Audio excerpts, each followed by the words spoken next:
भज गोविन्दं भज गोविन्दं गोविन्दं भज मूढमते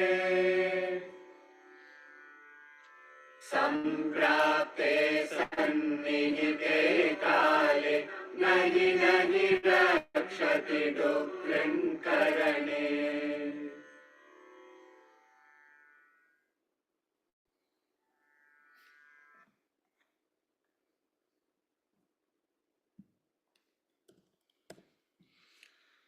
Okay.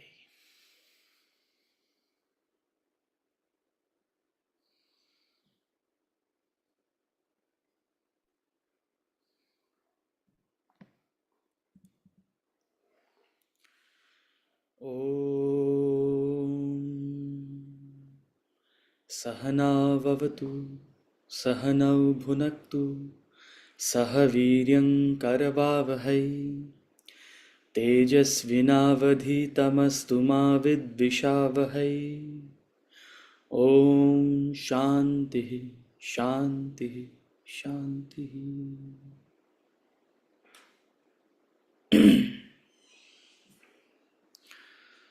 We'll chant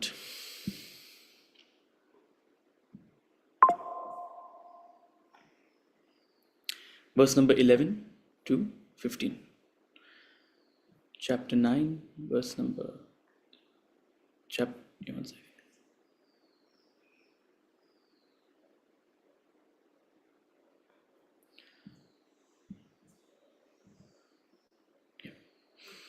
Verse number 11 to verse number 15.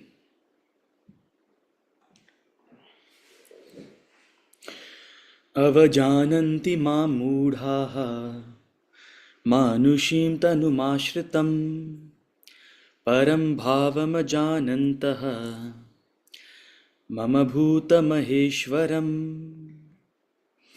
Avajananti ma mudhaha manushim tanumashritam param bhavamajanantaha mama bhuta maheshwaram.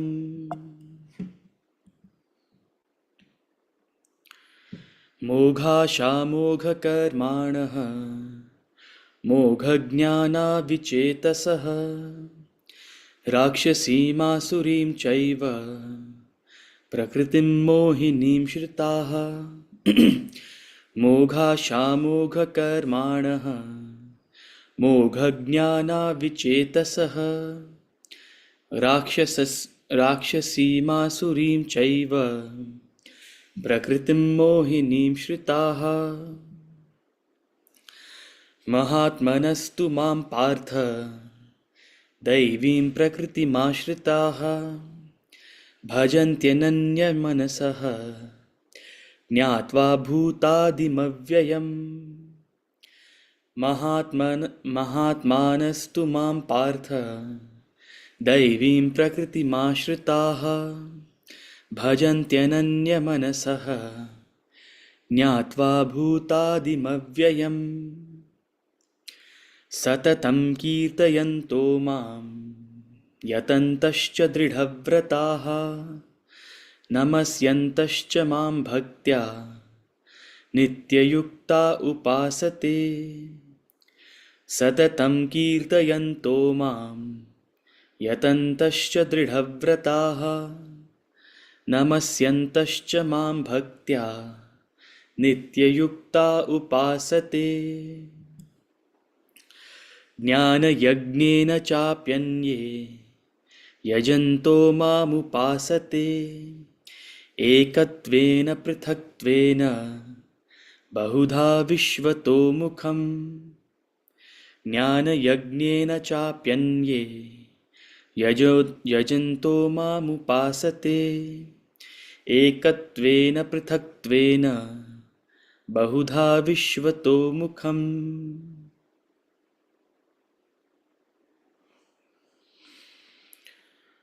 Okay. Hari Om.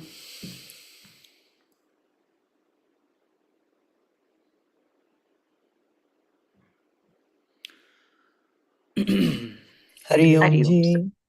Hari Om. Hari Om. Hari Om. Hari Om sir. Good Hari morning. Om. Hari Om. Hari Om. Welcome to the Sunday Breakfast Club. Hari Om.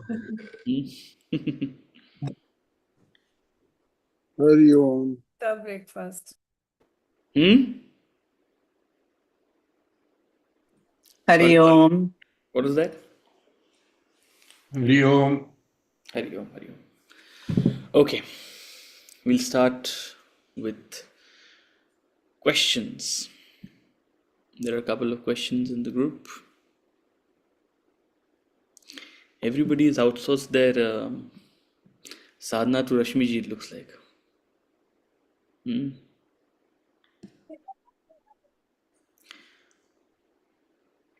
Good, she's getting all the punya.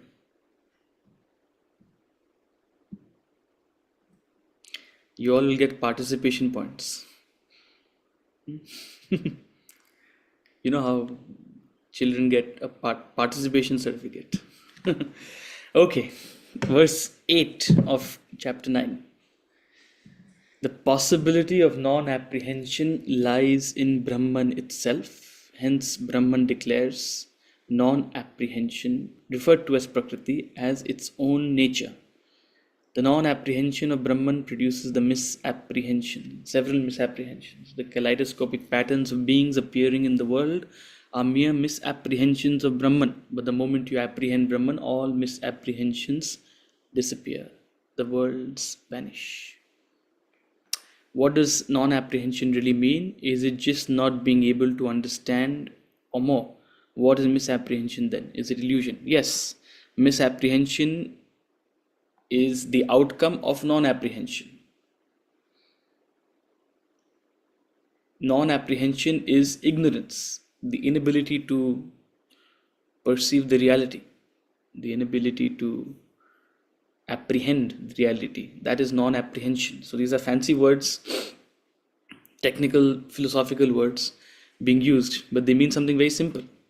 You are non-apprehending the reality. You are non-apprehending the rope, and because of that, there appears a misapprehension of a snake, of the rope as a snake. So where there is Brahman, you see the world. Where there is a rope, you see the snake. So the misapprehension is the created illusion. And why is it being created? Because of non-apprehension. And what is non-apprehension? So this term, Prakriti, is indicative of that non-apprehension. Prakriti, vasanas come about because of non-apprehension. It's the first creation of non-apprehension. The moment there is apprehension, the moment you see the rope as the rope, there is no question of the snake. There is no snake. You'll feel silly. Oh, I thought it was a snake. But as long as you mistaken the snake, the rope, first of all, the rope is mistaken. That is called non-apprehension. You don't see the rope as a rope. And that creates the possibility, the potential for misapprehension. You may mistaken the rope as a snake. You may mistaken the rope as a pipe. You may mistaken the rope as something else. So there's potential for misapprehension. Potential for misapprehension is non-apprehension. That is what we call vasana. And depending on the vasana, such is the nature of the misapprehension. A very fearful person will imagine a snake. A not so fearful person may imagine a pipe. But what is interesting is that, since your next question is about intrinsic and extrinsic illusions, what is interesting to note is that the qualities of the rope are what are manifesting as the qualities of the misapprehension.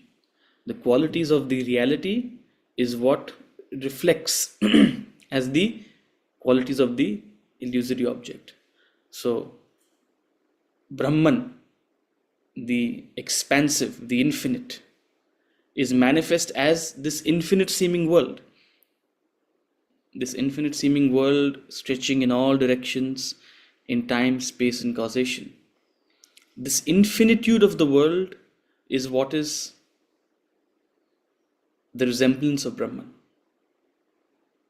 Just as the width of the snake, the texture of the snake is what is resembling the rope. It's rough, it's thick. So the misapprehension borrows certain essential qualities of the reality, and also it has some assumed qualities. What are the assumed qualities? Oh, the snake will bite. Oh, the snake is poisonous. These are all assumed qualities. They are not qualities of the reality. So infinitude is a reflected quality of the reality. There are endless number of imagined qualities. I don't need to get into it. It'll end up hurting a lot of people. So all sorts of imagined qualities of the world, which all disappear the moment you apprehend the rope as the rope. For those of you for whom this is flowing through the head, I can see Rashmiji nodding, and the reason she's nodding is because she has read the text. Every one of you who is confused, I have no sympathy. Go and read, and then we'll be on the same page. Okay. He assumes the position of the supervisor. Verse number 10. He assumes the position of a supervisor.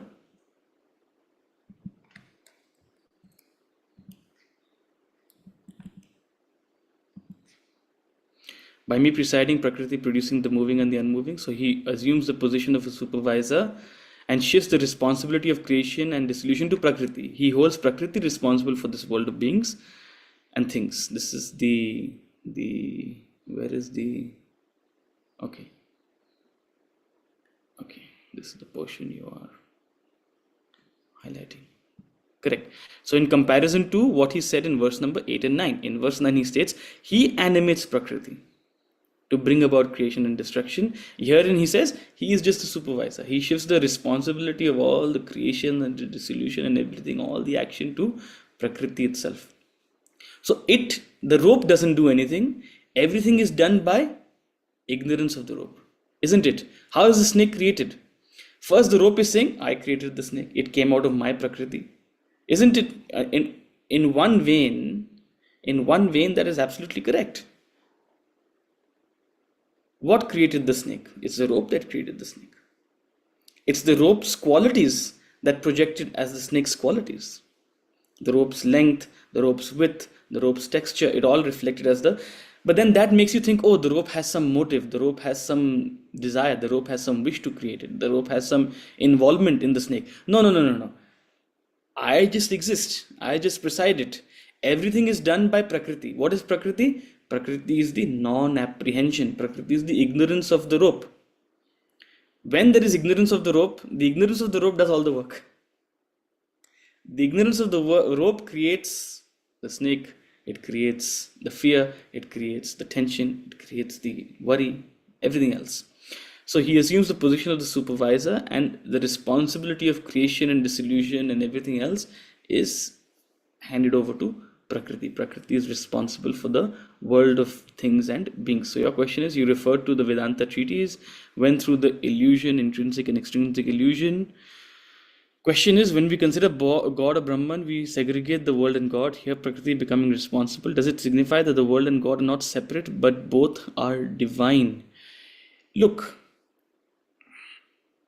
there are two ways to look at this. Okay.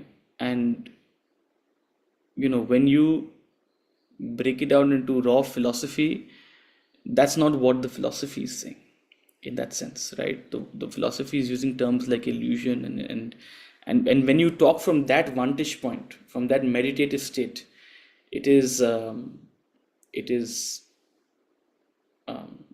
you're literally calling Prakriti non-apprehension, right? So in that sense, it's not. But from a practical lens and from the perspective of sadhana, and in fact the entire Shakti movement has come about precisely from this thought that both Brahman and the world, both Prakriti and Purusha are divine. What is Prakriti but Purusha? It's the play of Purusha. So the entire, imagine then, just to make it relatable to humanity, we have created this duality of Prakriti and Purusha and given it a theme, given it a nature. We call Prakriti Ma, we call Prakriti the divine, divine feminine in that sense, right? Because the same tools with which this Prakriti has been created, the same tools which you will use to fold it all back and go back to the source. So, not having an antagonistic view, because see, if you just read raw philosophy, you will start feeling, oh, Prakriti is bad, Prakriti is wrong, Prakriti is the cause of all our ignorance and delusion. No, no, no, no, no. You shouldn't have an antagonistic view to Prakriti. One is a raw philosophical explanation, but to bring it to the level of sadhana, to appeal to your emotion and to progress methodically, you have to embrace everything. You have to embrace Prakriti and Purusha, or you have to use Prakriti to reach Purusha, isn't it? So which is why, like a mother guides a child only to help the child become independent, isn't it? No mother would want to cling to the child, or no mother would want the child to be dependent on her. Similarly, Prakriti is that mother who has given the child all the tools and is hand holding it to a point where the child can be self-sufficient in their journey. So when we see Prakriti, when we see अखरोट खाया when we see Prakriti as that divine mother, it adds a beautiful dimension to our sadhana, right? It turns us from being nihilistic or apathetic or armchair philosophers to actually embracing life and its beautiful facets and progressing more realistically on the journey. So yes, in that sense, Prakriti and Purusha both are divine, right? So, but you have to be able to hold both these sort of views together. One is the raw philosophical view, which is Jnana Yoga, and then is this sort of balanced view, which is the path of an integral yoga, you can say, right? Okay.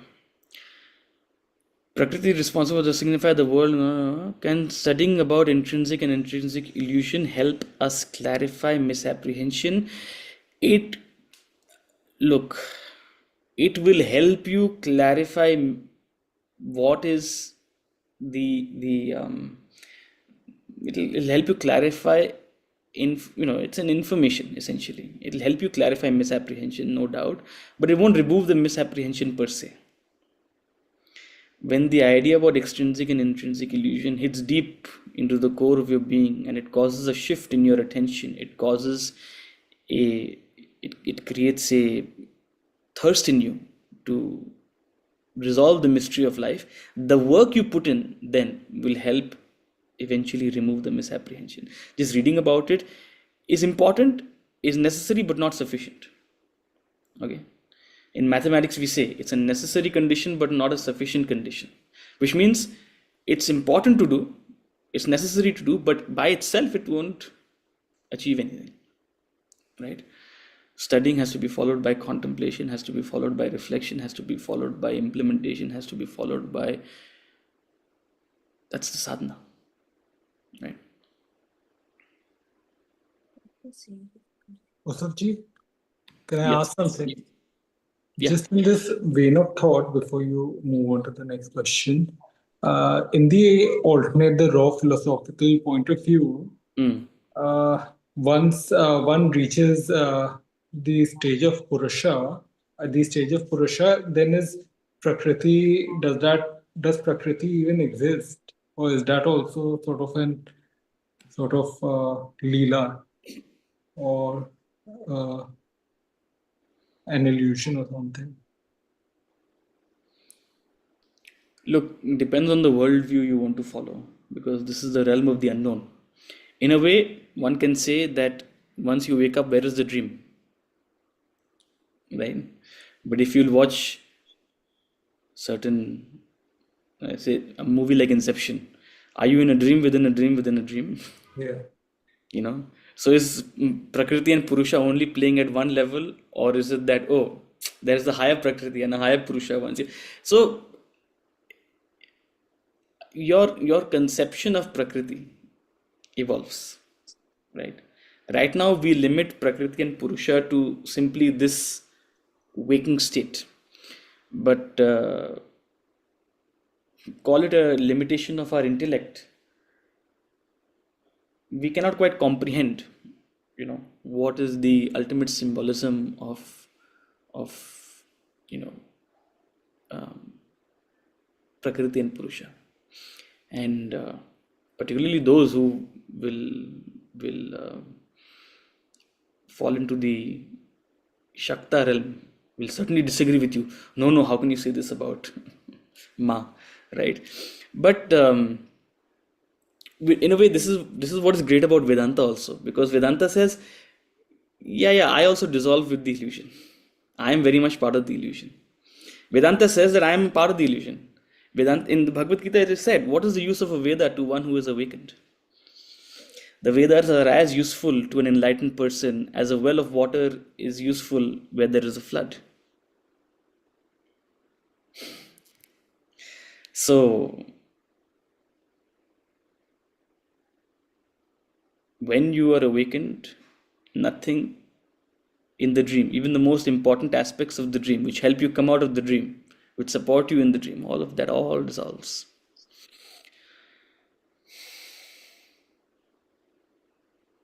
But in my view, this information is not helpful.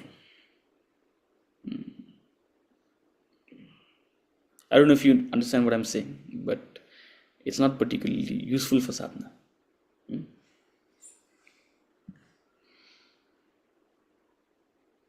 Okay. How is the dream and the dream world? How is the dreamer and the dream world Thank you. distinct from the waker of the waking and the waking world? The dream of the dream world isn't distinct. Suppose you had street food in the dream, and then after that you had to use Roko. You know what is Roko? Sorry to use this dramatic example, because these are essentially what drive home the point. Any doctors here?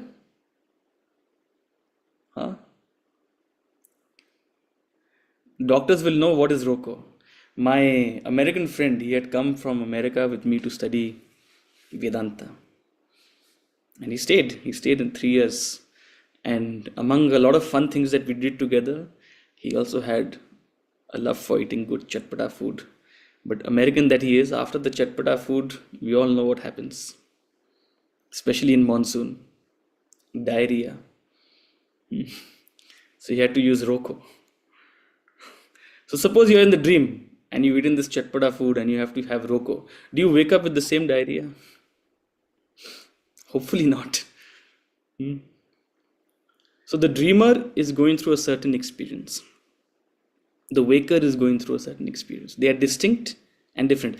Yeah, they may share a name and a form, but that's only because you're familiar with that name and form. Some people dream as a different person.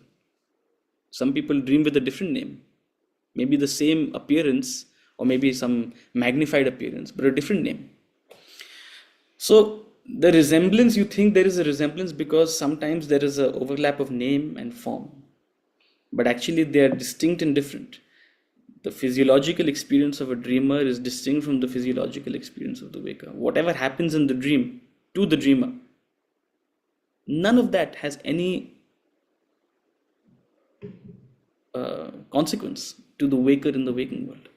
So in that vein, he says the dreamer in the dream world is distinct and different from the waker in the waking world. It is you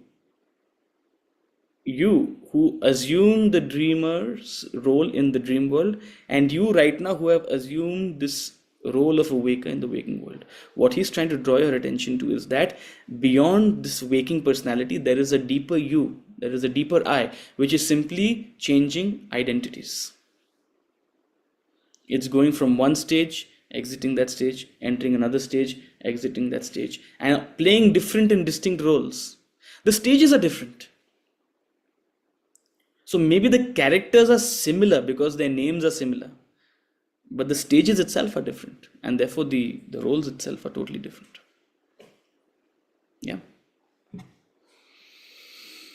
Okay. So, by me presiding, so 8, 9, 10, beautiful flow of verses conveying a very philosophical point. And all of this moving from the known to the unknown, moving gradually to try to bring in the maturity of understanding of what is God, what is creation, what is Maya. Very few people delve into this. Very few people care to understand this. But if you are serious about your spiritual journey and you want to gain a deeper understanding of the wealth of this knowledge, see, either you want to stay at a very superficial communal level of religiosity, or you want to delve deeper into what is the actual message the sages have tried to convey to us. And when you choose to do that, that's when these verses like this are very relevant, right? So 8, 9, 10, in the spirit of true teaching, progressive teaching, he ultimately tries to draw out the idea that this is all a manifestation, a creation, a rise and a fall of Prakriti. I am distinct and different.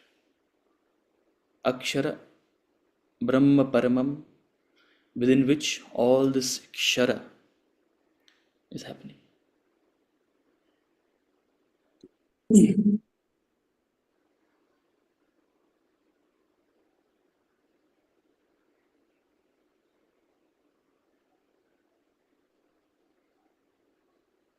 The first verse of the Yog Vashisht. The first verse of the Yog Vashisht acknowledges this Akshara, acknowledges this supreme reality, acknowledges this idea of God. And in fact, pull it out for you, what it actually says. Yata sarvani bhutani pratibhanti sthitani cha yatraivo pashamam yanti tasmai satyatmane namaha. It's fresh in my memory because I was doing some research. But all scriptures, first of all, they start with Om, and they start with such an invocation, reiterating what is God. Hail the eternal, salutation to that reality, Satyam, from whom all beings proceed. Yata sarvani bhutani pratibhanti. Pratibhanti means they appear, they manifest. Beings are not created, beings are manifested, upon whom they depend and into whom they dissolve. What a beautiful symbolism. So by me presiding, Prakriti produces, sustains, and dissolves. And because of this Kaunteya, the world revolves and revolves and revolves. Punarapi jananam, punarapi maranam. Again yuga, again yuga, again yuga, again yuga. And this is not the first time you've been here. This is not the first time you've read this. The sages are all seeking out to you to want to exit this cycle, to want to step out of this and reach that reality. Reach me, as he says. And he continues in verse number 11, 12, 13, some very hard-hitting verses, some beautiful verses, where he becomes, he uses some very strong words.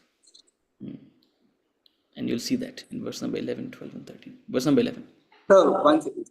Anji. Sir, in verse 9, I think the crux is this, which I'm still not being able to relate. When you identify with Brahman, the self within you, you become neutral and unaffected by the trials and tribulations of the world. You become Sakshi, a witness of all that happens here. I think this is the crux of whatever is being said, what we have to do in our life. It's like, how do we move towards that? I'm still wondering. See, I'll reiterate this idea. You cannot move towards it. This is a result. This is an effect. You can't look at this and try to mimic it. You can't force yourself to be unaffected. This is an outcome of your sadhana. You have to focus on sadhana. What is sadhana? We've said innumerable times. Karma, bhakti, jnana.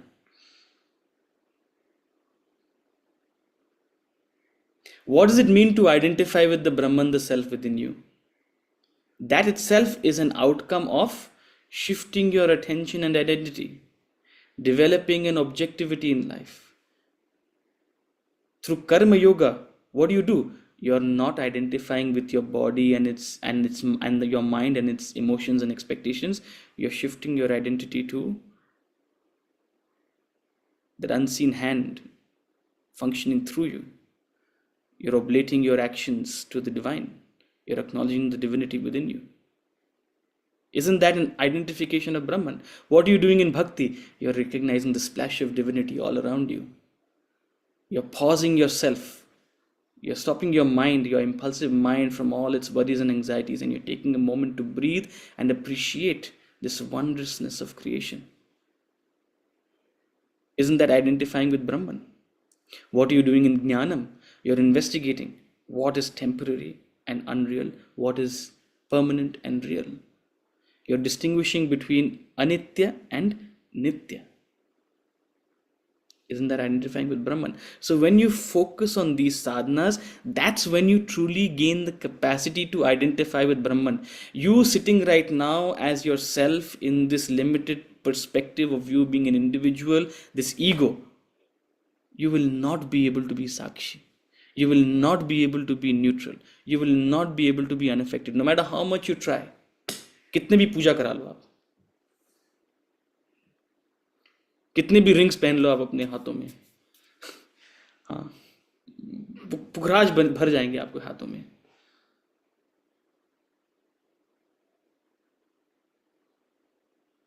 The purpose of sadhana is to shift your identity. When you shift your identity from your material layers to your Atman, the self within you. That's all there is. That's all there is to do. It's as simple as that. It's as difficult as that. But when you achieve that, then you become neutral and unaffected. And it's not zero or nothing. I've said it before. It's not all or nothing. I'm only speaking this with conviction because even if you achieve a little bit, even a fraction, you'll breathe an ethereal air. You'll breathe a refined air. Even in 400 AQI, you'll be breathing an ethereal air. Up until then, you'll be wondering, मेरे साथ ये क्यों हो रहा है? मैंने तो कुछ नहीं किया. या फिर आप सोचोगे, मैंने तो बहुत पाप किए होंगे ये सब डिजर्व करने के लिए. Again, that's also ego. चलिए अपना पास्ट लाइफ चेक करते हैं, क्या क्या हुआ है मेरे साथ. मैंने तो बहुत पाप किए होंगे.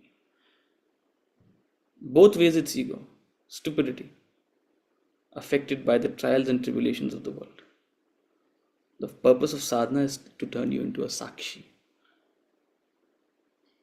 Watch from the balcony of yourself the procession of perceptions, emotions, and thoughts. He uses this beautiful line in the Vedanta treatise. From the balcony of the self, watch the procession of perceptions, emotions, and thought. That is meditation. You're doing a walking, talking meditation.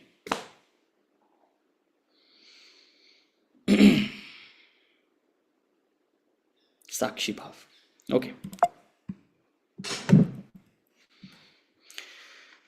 Verse number 11. Avajananti ma mudhaha manushim tanumashritam param bhavam ajanantaha mama bhuta maheshwaram.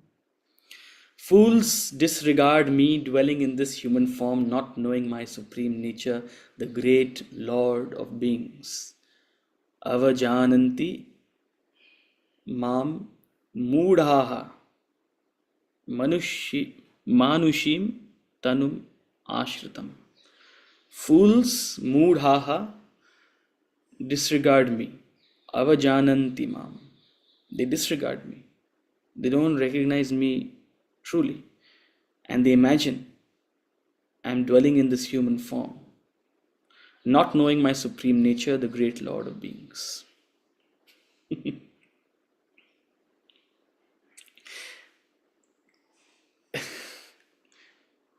God himself is saying, hey, and he's not beating around the bush, he's not mincing in his words, he's saying, you're a fool to think I am in this human form by limiting me to this human form.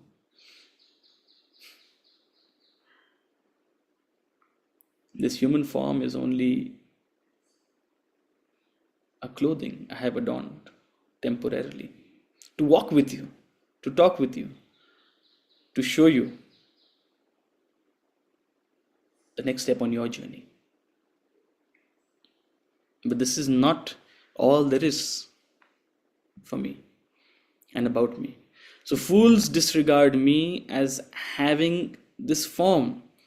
Fools disregard the nirguna, confusing it with saguna. The moment you put gunas somewhere, you limit it, you constrict it to that very thing, to that very quality, and not the opposite of that. So fools regard me dwelling in this human form, not knowing my supreme nature. I am Akshara, I am Avyaya, I am Sarvagata, I am unaffected like space. I am Sukshmam, Ati Sukshmam, like space. That beautiful analogy he gave yesterday. I am that Akarta, I am that inactive principle, I am that enlivening principle, I am that Prajna, Prajnanam Brahma. I am that pure consciousness which enlivens the mind to feel. So fools not delving into this, fools simply happy with whatever they've been told. भगवान ये है, भगवान वो है, भगवान ये करेंगे, ऐसे नहीं करोगे तो भगवान गुस्सा हो जाएंगे, ऐसे करोगे तो भगवान बहुत खुश होंगे, बहुत प्रसन्न होंगे. All of these ideas were created only to make you a little more relatable to the Lord. And जहाँ ज्ञान काम नहीं करता, वहाँ डर, वहाँ भय और वहाँ थ्रेट काम करता है. But जागो वहाँ से, उठो वहाँ से. You're not expected to remain at that lower level of understanding. You have to speak to a fool in a certain language, but you also hope that a fool grows up to become intelligent. And that's the attempt of our scriptures constantly. On the one hand, they come to the level of the seeker, but on the other hand, they don't beat around the bush to declare that you have to grow. It's your responsibility. Uddhareda atmanatmanam. So in that vein, he's using this term moodha. You're a moodha.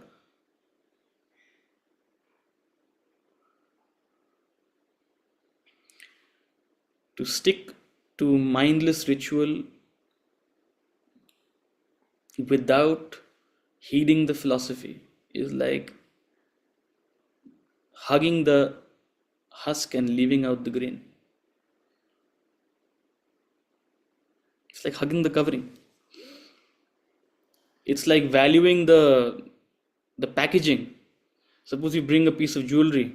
It comes in a beautiful packaging. Imagine you have no idea where the jewelry is. You've not bothered to check, is there jewelry also inside or not? You're just appreciating the packaging and keeping it very safely. For years and years and years, you kept the packaging. When you opened the box, finally you saw there's no jewelry on the inside. Rituals are very important.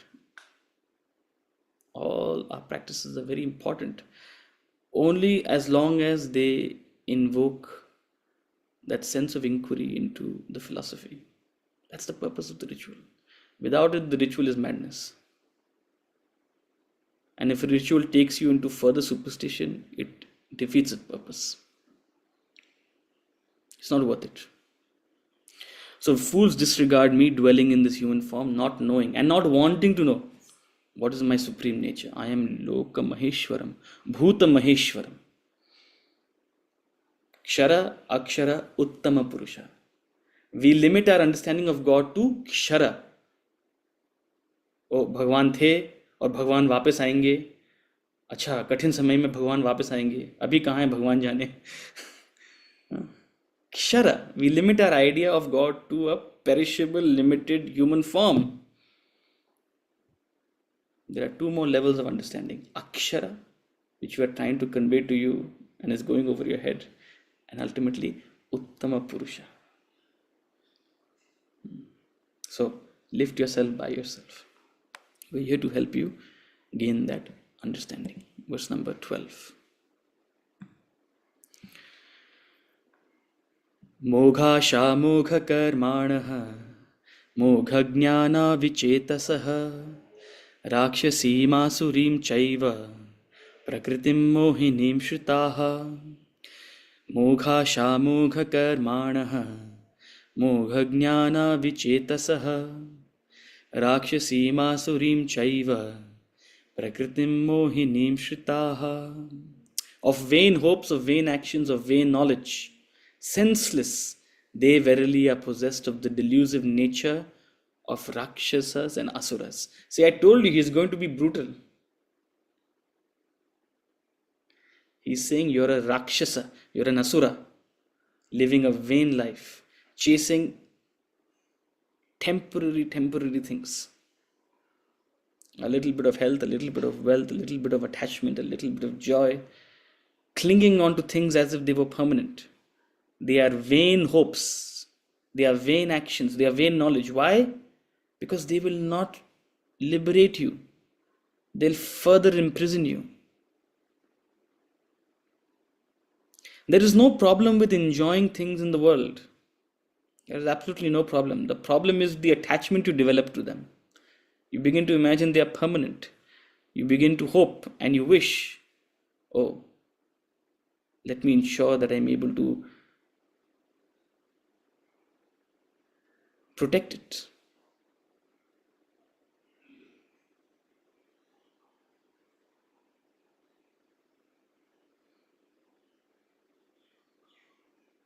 Moghasha. Vain. Vain because ultimately it's not useful. Bhaja Govindam, Govindam bhaja mudhamate, samprapte sannihite kale, nahi rakshati, dukrin karne. These things which you're holding on to will not help you at the destined time. Kalaha. In this flow of birth and death,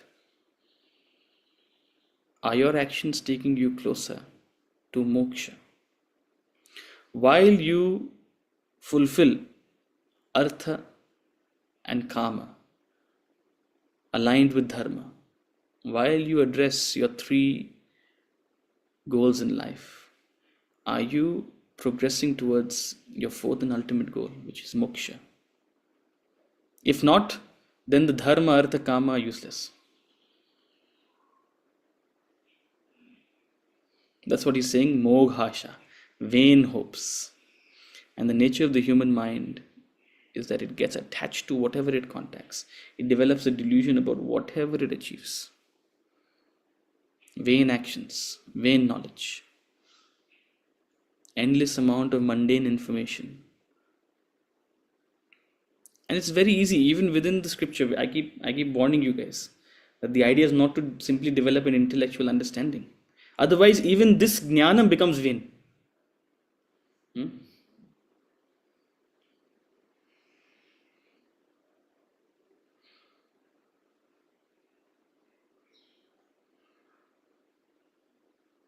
If we limit our understanding of the Bhagavad Gita to what were the names used by Krishna for Arjuna?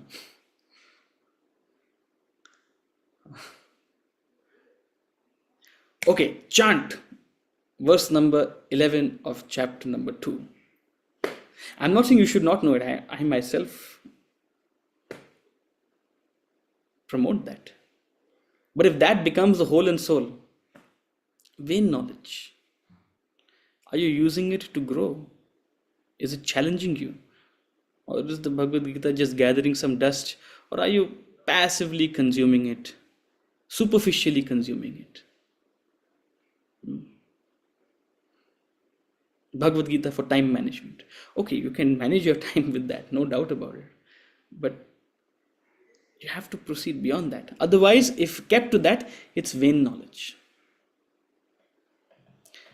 Even so-called spiritual text becomes vain if not helping you proceed towards moksha. So, moghasha, mogha karmana, mogha jnana. Why? Because your intention, your obsession is rakshasi masurim chaiva. Rakshasas and asuras. What is a rakshasa? What is a asura? I've said before, it's not something with horns and sharp teeth and demonic looks. No. Egoism is rakshasic. Egoism is asuric. One who forsakes their spiritual identity, who disregards their spiritual goal and simply lives to cater to their ego, to their individual body, mind, and intellect, and thinks this is the be all and end all of life. A hedonist. You can have very benevolent Rakshasas also, very socially acceptable Rakshasas, good people who are doing good, but they disregard the spiritual.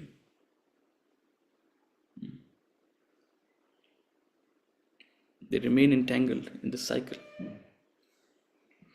So, this verse should hit you. It should make you feel, it should insult you a little bit. Thoda lagna chahiye. And he's very deliberately using these terms. If I were you, I would memorize this verse. So, he said you're a fool, and he said you're living a vain life. Do we want to be insulted more? Or should we stop? बहुत हो गया भगवान आज के लिए. Verse number 13.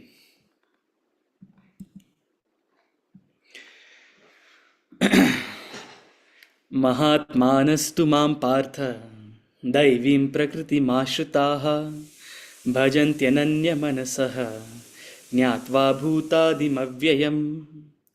महात्मानस्तु मां पार्थ दैवीं प्रकृतिमाश्रिताः भजन्त्यनन्यमनसः ज्ञात्वा भूतादिमव्ययम्. But Mahatmas, who is a Mahatma?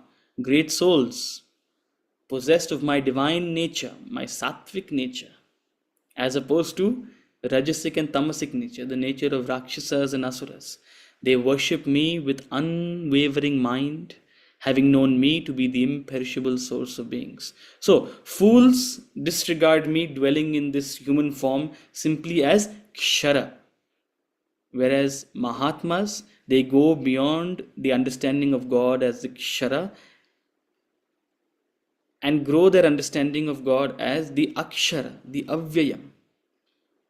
So having known me to be the avyayam, the imperishable source of being, who go to the depth of knowledge to contemplate, meditate upon these truths of life.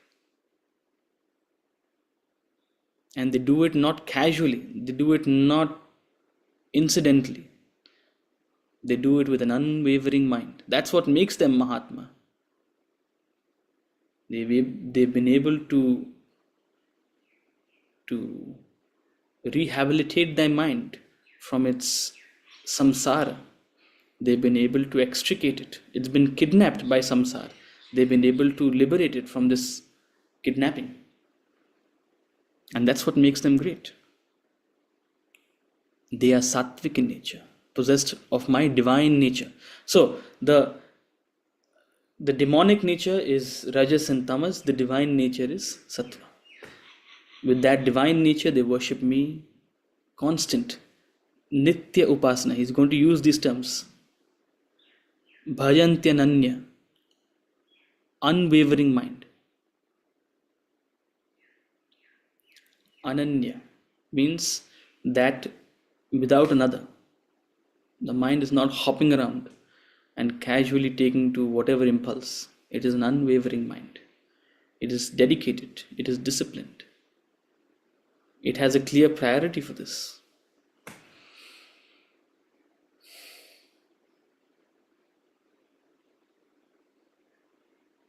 Having known me to be the imperishable source of beings. And how do they worship me? How do they proceed towards me? He talks about in verse number 14.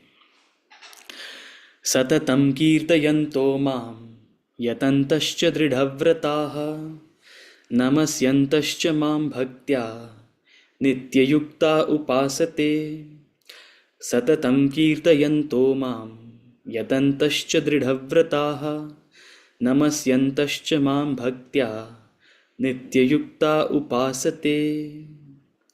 Always glorifying me, striving, firm in vows, prostrating before me with devotion, ever steadfast, they worship me. So he's given these 5 elements of worship. These 5 elements of worship, which must be part of your worship. Whatever worship in whatever form you do, you must imbibe these 5 qualities. First of all, Satatam Kirtayanto Mam. Kirti means fame, glory. So always glorifying me.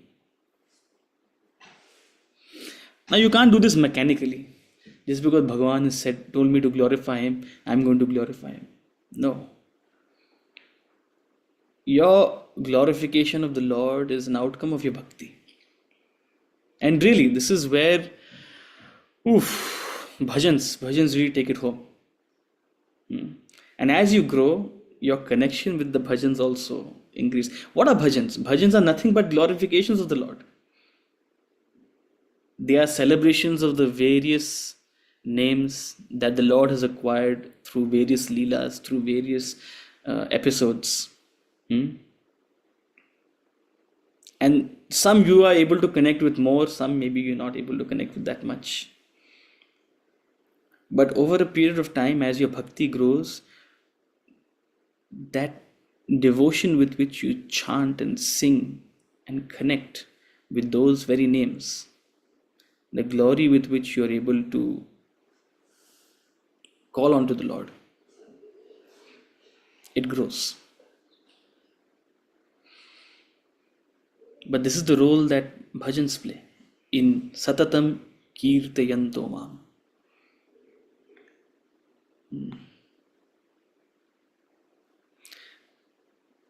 There are phases.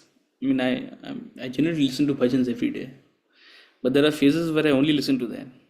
So much so, even in the gym,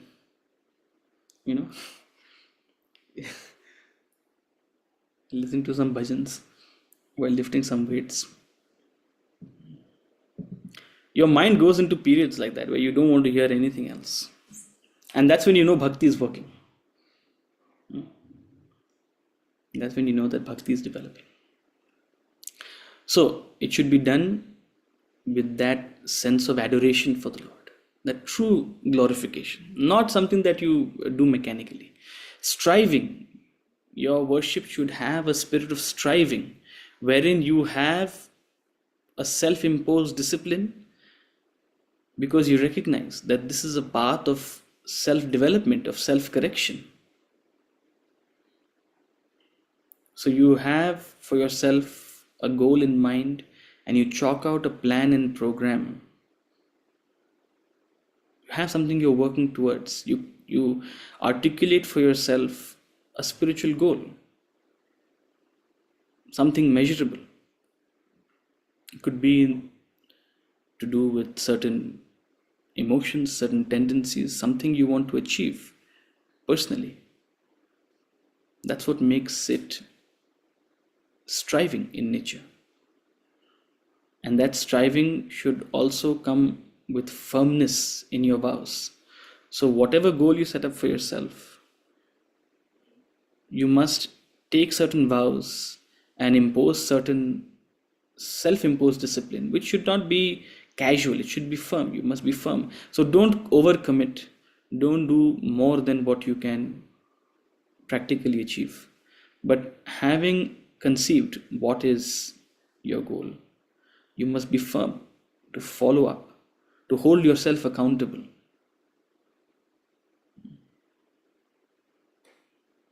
That's why parents tell their children, listen, God is watching.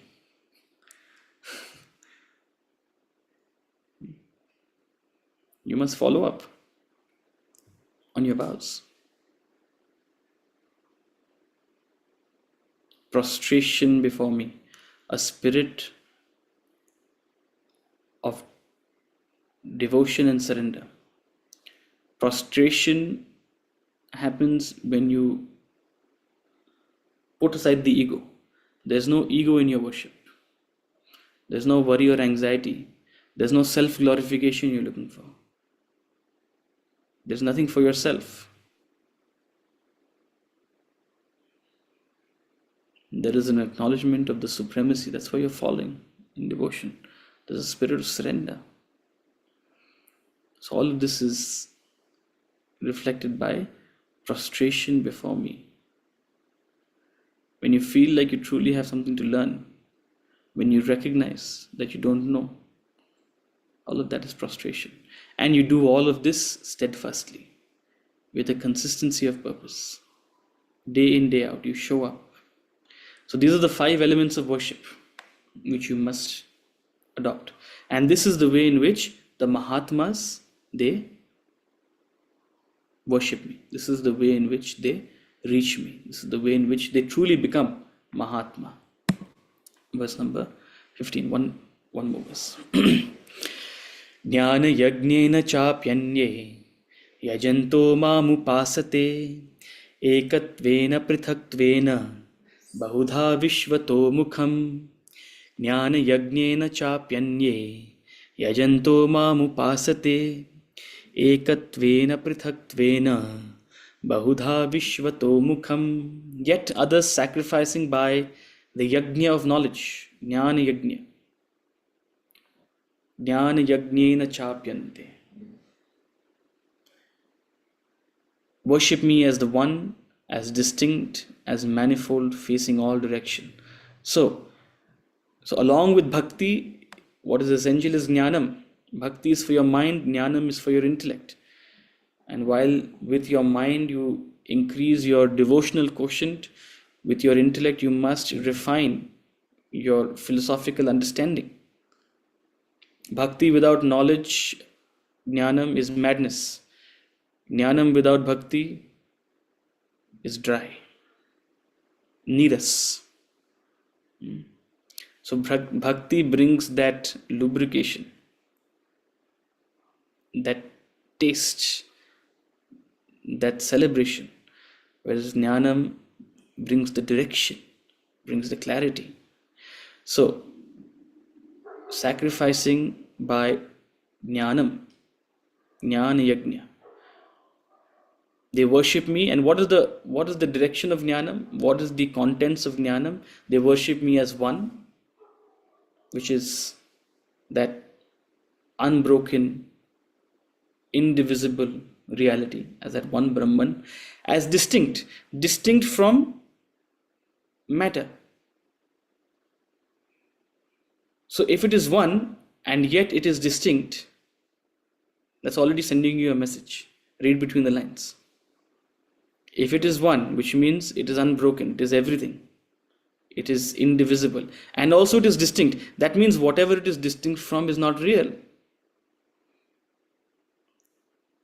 If Purusha is one and all pervading, and it is also distinct from Prakriti, then there is no other. Then Prakriti is not there. So this is the way in which Jnana Yoga trains your intellect. This is the way in which Jnana Yoga tries to convey that ultimate reality to you, the ultimate truth to you. Worshipping me as one, as distinct, as manifold, sarvato mukham, vishvato mukham, facing all direction, as all pervading. pervading through space, pervading through time, pervading through causation.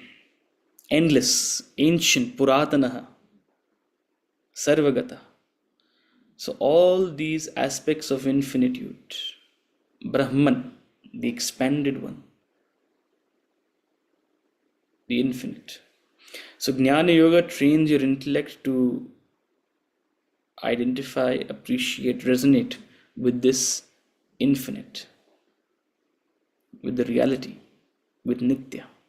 So through this training of the mind and training of the intellect, people become Mahatmas, right? People achieve spiritual perfection. So with that thought, we'll conclude this class. I think this is the conclusion of a flow of thought which he has done with verse number 15. So 11, 12, 13, 14, 15, drawing out a clear sort of direction, right? Either you can remain rajasic, tamasic, you can remain limited in this constant cycle of birth and death. You can follow the path of the moon, or you can embrace your sattvic nature. You can give yourself a direction, a dedication, a conviction, and proceed towards becoming truly a Mahatma. Your ego wants to be a Mahatma, doesn't it? Everyone wants to be appreciated. Everyone wants to be worshipped in that sense. It's just trying for a shortcut. But this is the actual path to become a Mahatma. This is the actual journey. Otherwise, moghasha, mogha karmanaha, mogha jnana vichetasaha. We live a vain life. Punarapi jannam, punarapi marana. So to lift you from this is the purpose of Vedanta, is the purpose of this class. Hope you enjoyed it. With that thought, we'll conclude. And happy to take up any questions. So, like in this class, giving our reflection, like suggesting that we are living a life in vain. हम लोग मूढ़ा हैं, you know. तो बहुत acceptance आ रहा था इस चीज में कि I'm being given my picture, right? And you understand the vastness, the bhavya roop of Bhagwan. But when the world tells you that, you get a message from the world, be it my husband, be it whoever is around you. I just, that time I don't take it. I just can't take it. That's my ego again, right?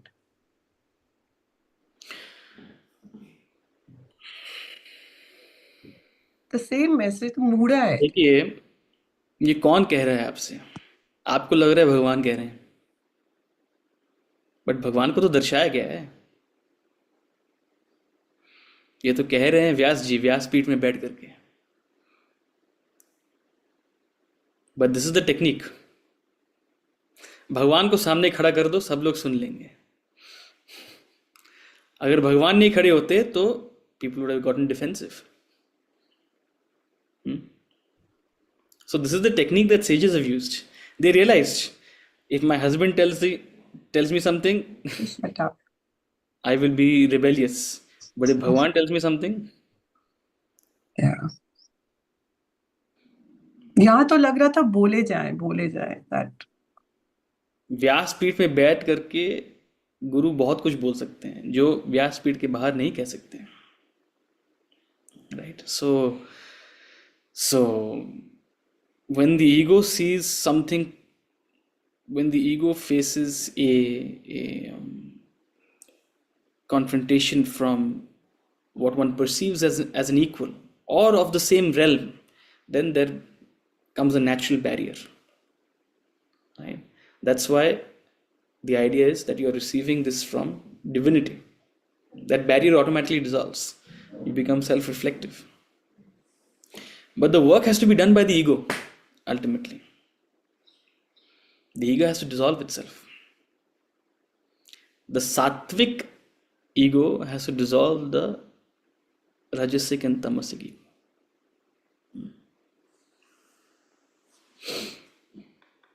भगवान भी सोच रहे होंगे, you're putting so many words in my mouth.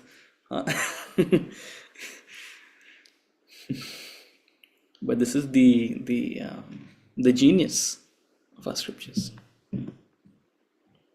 Yes, Prachi. So how can you then participate in the process while being like sort of not affected by it? Like you have to be affected by it at some level to even participate in it, right? How do you mean? I mean, of vain hopes, of vain objects, of vain desires, that part of this thing, of vain knowledge. So, I mean, you said that it's fine to sort of, there's nothing wrong with like sort of enjoying things in the world, but you shouldn't really like sort of get attached to it. So how can you enjoy it without like being attached to it at some level? You enjoy it only when you're not attached to it. What is the most amount of enjoyment you get from something? When you first encounter it. That's when there's no attachment. As you get attached and you constantly indulge in it, it loses its pleasure to a point of neutralization, to a point where it becomes tasteless. It becomes a burden. You develop expectations from it. You start imagining things that it should and should not be, should and should not do. So the truth is just the opposite. You only enjoy when you're detached. Yeah, but then you have to forsake it. Either by default, because you don't have knowledge of it, you're detached, or intentionally, by practice, you turn detached. But then you have to forsake it as well, right? Like you have to give it up as well.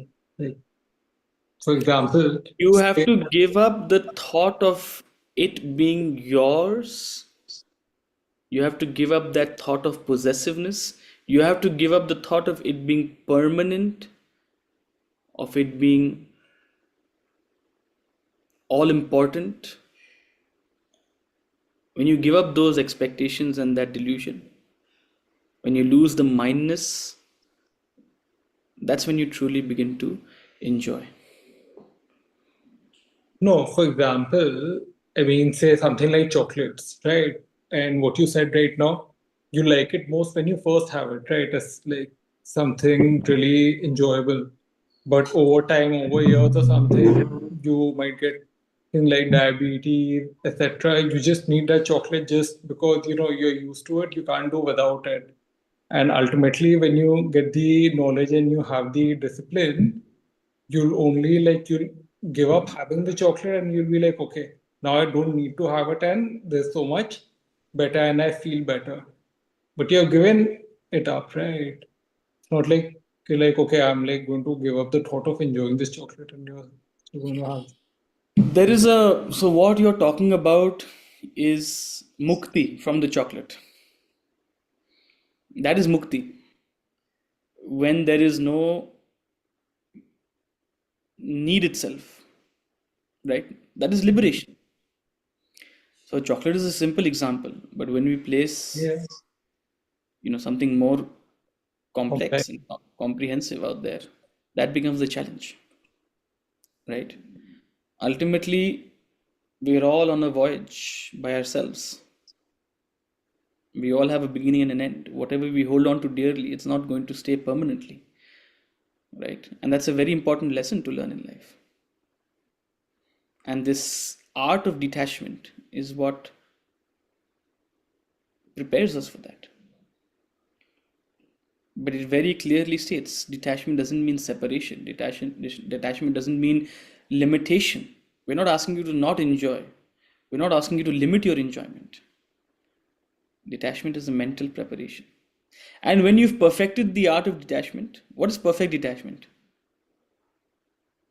When you truly don't need. And that is a little jarring to someone who's not even tasted simple detachment.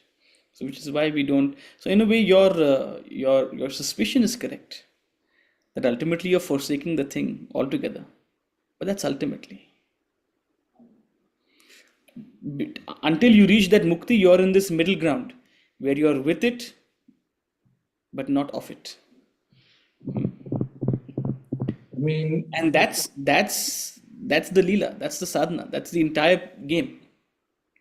As long as you're in this body, you have certain associations, you have certain possessions, you have certain relations. Detachment is the art of relating to it, as long as you have it. And don't worry about forsaking it. You don't have to worry about forsaking. Life will make you forsake it eventually, isn't it? Life will make you forsake it. You can't hold on to anything for dear life.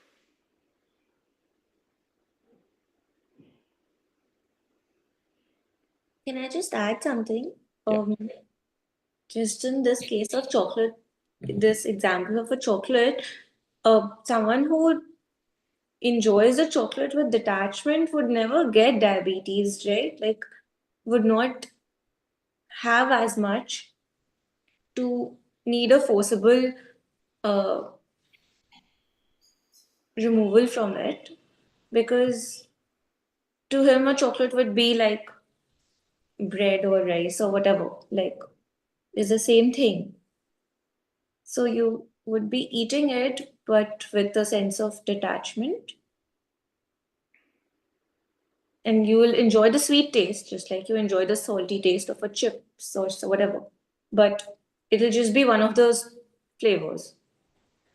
Sure. So you'll be insulated from perhaps its possible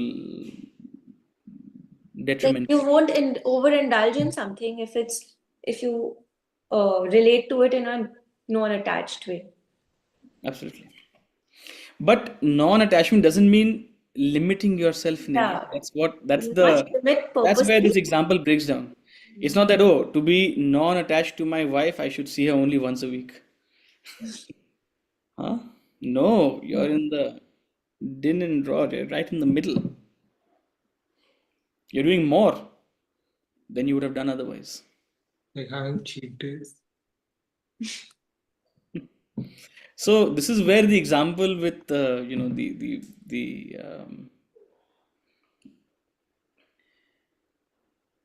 you don't limit, it gets limited.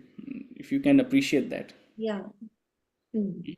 See, like for example, if you want to use this example, you'll generally notice when you work out, you want to eat less automatically. So it's not that you have to limit your indulgence gets limited. And that's the beauty of detachment. It's not that you restrict yourself in any way. You automatically refrain. And where there is no restriction, why you're not forced to eat something you don't want to eat. See, there's a difference between restriction and refrainment. So detachment doesn't ask for restriction. It gives you a higher direction which results in a refrainment, which results in an automatic regulation. It's a shift of value. But then are you going to be thinking about this refrainment? Because you're going to be like, okay, I'm on a path of detachment. When you follow that same example of exercise, when you exercise, and it works like magic, the days you exercise, you'll see it. The days you exercise, you'll naturally stay away from junk. You'll naturally stay away from munching. You won't think about it also. The thought won't come to you. In fact, sometimes if someone suggests, should we eat X, Y, Z, you'll be like, the thought may almost be jarring. So if you're having the thought, it means you're not detached. It means you haven't done your workout, your spiritual workout for the day. Huh? Think of our exercise out here as a spiritual workout. Now the kind of mindset it gives you will carry you through the day and keep you in a certain mindset. And that mindset will automatically refrain from certain negative thoughts, it will automatically promote certain positive thoughts. It's not that you're having to think, oh, I need to be detached, I need to be controlled. No.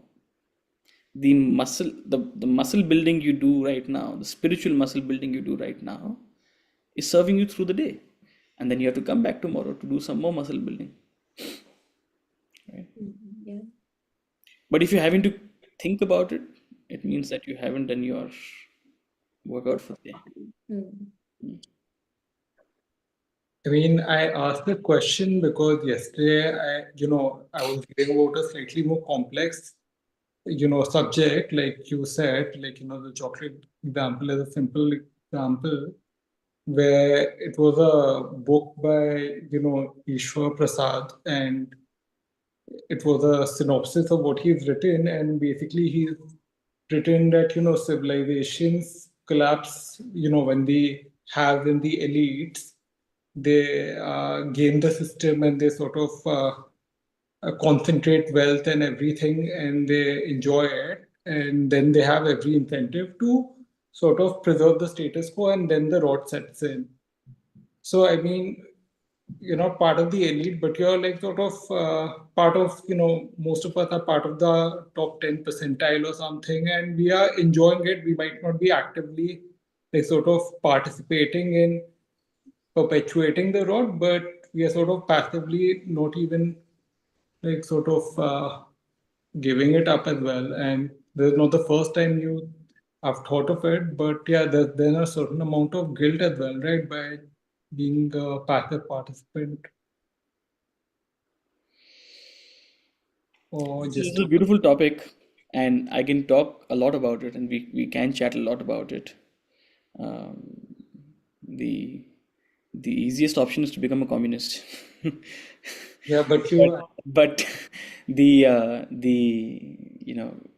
the interest of course, the audience and the sanctity of the discussion, I'm not going to delve into it. But this is something we can take up, because this is something that definitely is very relevant, perhaps in our life, in our socio-economic life, for us to be good dharmic people also. I think it's important, because we have a responsibility to be trustees of our wealth. And I don't mean only material wealth, of our position, of our knowledge, right, of our values. So thinking about these things is very important, and seeing how best we can. But at the same time, some sort of glorifying suffering or glorifying poverty or being blind to the easiest thing to do is to create a victim and a perpetrator, to generalize that everyone without is a victim and everyone with is the perpetrator. Everyone with wealth is gaming a system and everyone else is a victim of the system. It's very easy to do that. Whereas when we think from the lens of karma, it better captures the complexity of time, of change, of what kind of experience people are actually thrown into, what is their reality, right? So when you bring all of this together, it gains a very unique perspective, which I'll be happy to speak to you about at some point, right? But nonetheless, all of these things which we are talking about can add to your perspective, and maybe you can develop a more nuanced worldview about that.